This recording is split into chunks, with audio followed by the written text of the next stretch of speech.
Guys, आपका स्वागत है ब्लॉगर रिंकू मेहरा के इस ब्लॉग सीरीज़ के एक और खूबसूरत ब्लॉग में। आज हम अपने दिन की शुरुआत कर रहे हैं। सोमवार का दिन है। मैं अभी मंदिर होके आया हूं दोस्तों, और मंदिर होके आने के बाद मैं गीता का पाठ किया है। अब नाश्ता कर रहे हैं। नाश्ता करने के लिए हमने ड्राई फ्रूट मिल्क में बॉईल किए हैं और उसको हम नाश्ते में लेंगे। चलो देखते हैं। ये हमारे ड्राई फ्रूट हैं जो मैंने रात को पानी में भिगो दिए थे। इसमें बादाम की गिरी हैं, छुहारे हैं और किशमिश है। ये मैंने रात को पानी में भिगो दिए थे। ये फूल के बड़े हो गए हैं, देखो।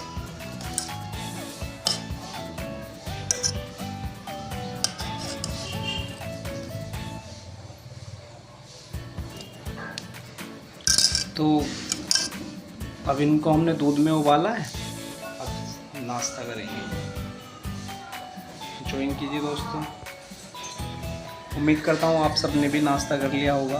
अब सब लोग अपने वर्क के लिए निकल चुके होंगे, क्योंकि वर्क करना बहुत ज़रूरी है। Without work we can't get anything. अपने काम को पूरी मेहनत, पूरी शिद्दत से हमें करना चाहिए।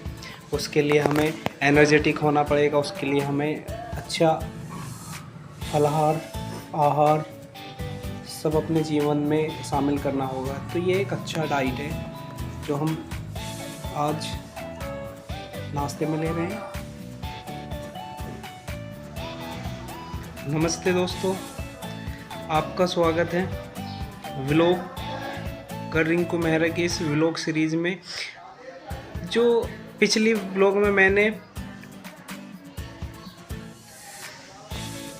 गुरु द्रोणाचार्य का इतना बुरा अंत हुआ कि वे युद्ध में बीचों बीच आके बैठे और उनकी गर्दन उतार दी गई, उसका भी मेन ये कारण, मुख्य कारण में यही था कि उन्होंने मौन रह के इस जघन्य अपराध को बढ़ावा दिया, जबकि उन्हें ऐसा नहीं करना चाहिए था। वे दोनों पक्षों के गुरु थे।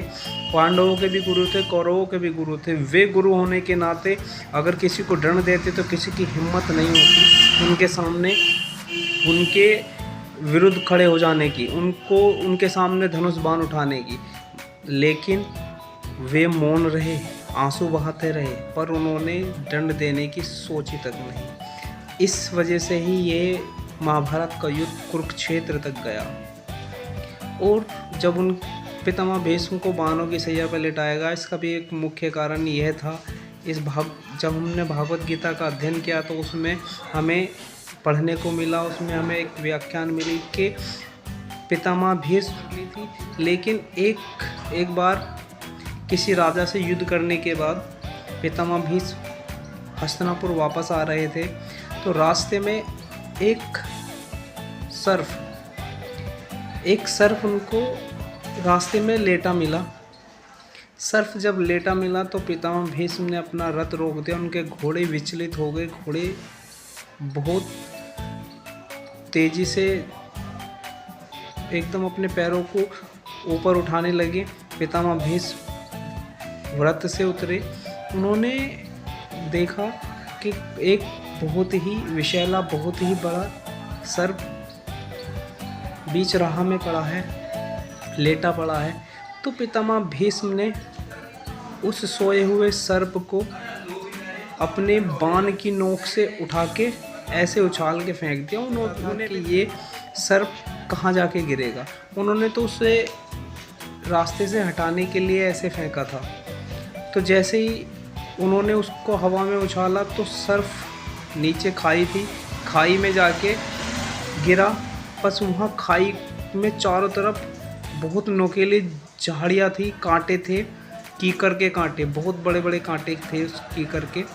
तो सर्प जैसे कीकर के ऊपर गिरा तो सर्प पूरा कीकर में बिंद गया। सर्प कीकर में बिंद गया। कीकर में बिंदने के बाद सर्प ने मन ही मन श्राप दिया कि मेरी ये दशा करने वाले, अपने अंतिम दिनों में तू भी इसी तरीके से बिंदेगा, तू भी अपने करने का फल भोगेगा। तो दोस्तों, इसलिए कहा गया है कि इंसान को हमेशा अच्छे कर्म करने चाहिए। कुछ भी करें हम उसका फल हमें मिलता है, क्योंकि खेत में हम एक दाना डालते हैं तो उसके कई दाने बन जाते हैं। जब हम खेती में गेहूँ बोते हैं तो गेहूँ किस हम 10-20 कुंटल गेहूँ नहीं बोते खेत में, कुछ क्वांटिटी में गेहूँ को बीज को बखेरते हैं गेहूँ के। उनको बखेरने के बाद जब वो खेती बड़ी हो जाती है, फसल पक जाती है, जब गेहूँ को काटते हैं तो उस कुछ जो दाने हमने बखेरे थे, खेत में बोए थे, उसके बहुत सारे गुना, कई सौ गुना वापस हमें रिटर्न मिलते हैं। तो सृष्टि का भी नियम यही है कि जो भी हम कर्म करते हैं, अच्छे या बुरे, एक कर्म हमने कर लिया उसका भी हमें कई गुना वापस रिटर्न मिलेगा, कई गुना वापस रिटर्न मिलेगा। जब हमें कई गुना वापस रिटर्न मिलना ही है तो क्यों ना हम अच्छे कर्म करें। अगर उसका कई गुना वापस मिलेगा तो हमारा उद्धार। हम गलत कर्म करेंगे, बुरे कर्म करेंगे तो उसका भी हमें कई गुना वापस रिटर्न मिलेगा, जिससे हमारा जीवन दुर्लभ हो जाएगा, हमारा जीवन दुखी हो जाएगा और हम अपने उस बुरे कर्म का फल भोगेंगे। कर्मों के फल तो यहाँ पे भोगने ही है, सभी को भोगने होते हैं। महात्मा विदुर इस महाभारत युद्ध में, जैसे ही महाभारत का युद्ध शुरू हुआ था, महात्मा विदुर ने द्रोणाचार्य और पितामह भीष्म की तरह युद्ध में तो हिस्सा नहीं लिया, पर उन्होंने युद्ध आरंभ होते के साथ ही धृतराष्ट्र का परित्याग कर दिया था। वो हस्तिनापुर छोड़कर कहीं और चले गए थे। लेकिन जैसे जैसे युद्ध में कौरवों की हानि होती रही, धृतराष्ट्र के पुत्रों का अंत होता रहा, तो उन्हें पता चला। मैं धृतराष्ट्र के पास आए थे उनको धीरज बंधाने के लिए,